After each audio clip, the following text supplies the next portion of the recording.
नमस्कार, माझं नाव आहे अक्षय चौधरी आणि आपण बघतो अक्षय चौधरी ब्लॉग्स. त्या दिवशीची व्हिडिओ जी हॉरर आपण केली होती माझ्यामध्ये तुम्हाला सर्वांना खूप आवडली असेल आणि तसा तुम्ही प्रतिसादसुद्धा दिला. फक्त व्ह्यूज कमी आहेत, अजूनसुद्धा थोडेफार व्ह्यूज वाढवते जेणेकरून अजून खूप साऱ्या स्टोरेज तुमच्यासाठी मी घेऊन येत जाईन. या स्टोरेज मी ऐकलेल्या तिकडे तिकडे काना करून सगळी कोणी लोक इकडे तिकडे सांगत असताना या गोष्टी मी ऐकलेल्या आहेत आणि त्या तुमच्यासमोर मी घेऊन येते. ठीक आहे, अशीच गोष्ट एक आहे आणि ती गोष्ट जेव्हा मी लहान होतो तेव्हाचा हा स्टोरी आहे. आणि ही स्टोरी खरं तर थोडक्या भाषेत तुमच्यापर्यंत सांगण्याचा प्रयत्न मी करेन.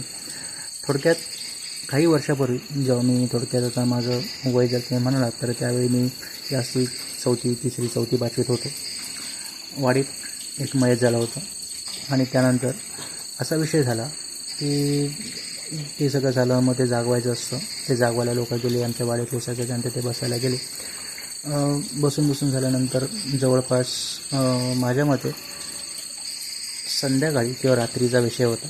ॲक्च्युली दुसऱ्या दिवशी जेव्हा जे काका आले त्या काकाने असं सांगितलं की जेव्हा ह्या सगळ्या गोष्टी इथे होत होत्या तेव्हा जसं रात्र जशी वाढत होती, जसं किर्र असा आवाज येत होता, जसा माझ्या बॅकग्राऊंडमध्ये तुम्हाला येतो आहे, त्यावेळी कोणीतरी बाहेरून चालण्याचा आवाज येत होता,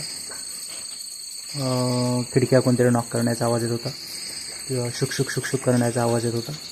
असे काही आवाज जवळपास आजूबाजूला चालू होते.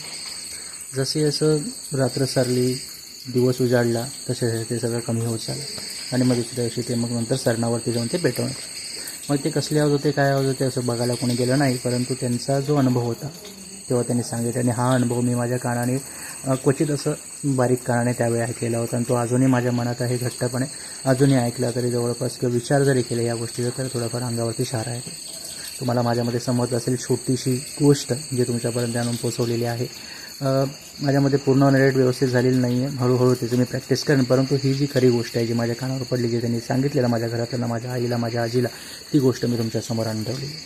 समजलं असेल, थोडीफार कळली असेल तर सबस्क्राईब, लाईक आणि फॉलोसुद्धा करा. धन्यवाद.